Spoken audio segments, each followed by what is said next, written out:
বাধ্য হয়ে বড় আপুর স্বামীকে বিয়ে করতে হলো। আমার বড় আপু আমার থেকে ৮ বছরে বড় ছিল।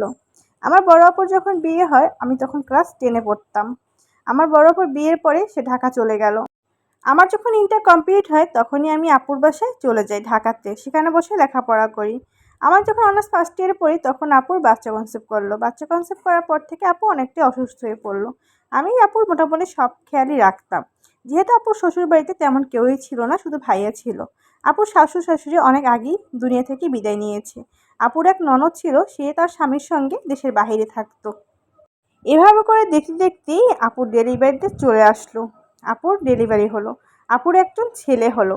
ছেলে খুব সুস্থই ছিল, কিন্তু আপু অনেকটাই অসুস্থ হয়ে পড়লো।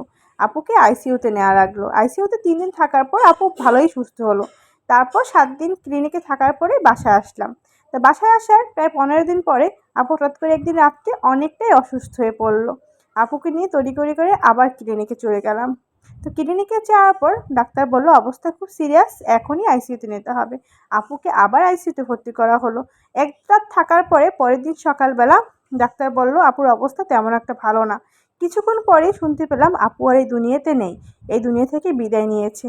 তখন আমার বাবা মা ওখানে ছিল, তারাও ভেঙে পড়েছে। আমার আপুর হাজবেন্ড সেও অনেক ভেঙে পড়েছে। এতটুকু সন্তান কে দেখবে? আমার বাবা মার অনেকটা বয়স হয়েছে। আমি আপুর সন্তানকে নিজের বুকের ভিতরে আঁকড়ে রাখলাম। যেহেতু আপুই নেই, সেহেতু আপুর বাসায় থাকার প্রশ্নই আসে না। আমি আপুর সন্তানকে নিয়ে বাড়িতে চলে আসলাম। তো বাড়িতে আসার পরে কিছুদিন থাকলাম। ওদিকে আমার বিয়ে ঠিক হয়েছে। একটা ছেলের সাথে আমার রিলেশন ছিল। সে আমার ভার্সিটির সিনিয়র ছিল। তার জব হতেই সে বাসায় আমার কথা বলতেই তারা রাজি হয়ে যায়। তারা আমাকে দেখে পছন্দ করে এবং আমার বিয়ের সবকিছু ঠিকঠাক হয়ে যায়। ওদিকে আপুর সন্তানকে আমি দেখতাম। ওই সন্তান আমার নিজের সন্তান হয়ে গেছে। ওকে ছাড়া আমি এক মুহূর্ত থাকতে পারি না। ওকে ছাড়া আমি একা একা শ্বশুরবাড়ি যাব, এটা সম্পূর্ণ অসম্ভব। তাছাড়া ওকে আমার বাবা মা কীভাবে দেখবে? আমার বাবা মার অনেক বয়স হয়ে গেছে। ওকে দেখার মতন কেউ নেই। তারপর আমি আমার হবু শ্বশুরবাড়ি আর আমার হবু স্বামীকে জানাতেই তারা একদম না করে দিল। তারা বলেছে না, কারো সন্তান তারা নিতে পারবে না, সেটা যারই হোক না কেন। ওই সন্তান নেওয়ার মতন বা ওই সন্তান দায়িত্ব পালন করার মতন তাদের ক্ষমতা নেই। তারপর আমি কি করব বুঝে উঠতে পারছিলাম না। ওদিকে আমার আপন ননদ সে বাহির থেকে আমার বিয়ের কথা শুনেই আমাকে ফোন দিল। ফোন দিয়ে অনেক কান্নাকাটি করলো। সে বলল আমাদের একমাত্র ভাই, একমাত্র ভাইয়ের একমাত্র সন্তান, ও মাও নেই, তোমার যদি বিয়ে হয়ে যায় ওকে কে দেখবে? ওকে দেখার মতো তো কেউ নেই, ও তো এতিম হয়ে যাবে। আমার ভাই ধরো অন্য জায়গায় বিয়ে করবে, সেই মেয়ে সন্তানকে কিছুতেই দেখবে না। আমি বলি কি তুমি আমার ভাইকে বিয়ে করে নাও। আমার ভাই তো কোথাও থেকে খারাপ না, ও তো তোমার যোগ্য, তুমি ওকে বিয়ে করে নাও, সমস্যা কোথায়? এই সন্তানের জন্য হলো তোমরা দুজনে এক হয়ে যাও। তারপর আমি কোনো কিছু চিন্তা ভাবনা করলাম না, আমিও রাজি হয়ে গেলাম।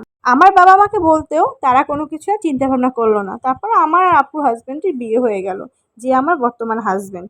আমাদের সংসার জীবনের এই 6টা বছর পার হয়ে গেছে, আলহামদুলিল্লাহ খুব সুখে আছি। তবে আপুকে অনেক মিস করছি। আপুর সাজানো গোছানো সংসারটা এখন নিজে করছি। তো তারপরে যা হোক, আল্লাহ যা করে ভালোর জন্যই করে। সবাই আমাদের জন্য দোয়া করবেন। আর এটা সম্পূর্ণই একটা গল্প মাত্র। গল্পটা ভালো লেগে থাকলে অবশ্যই আমার পাশে থাকবেন। আসসালামু আলাইকুম, আল্লাহ হাফেজ।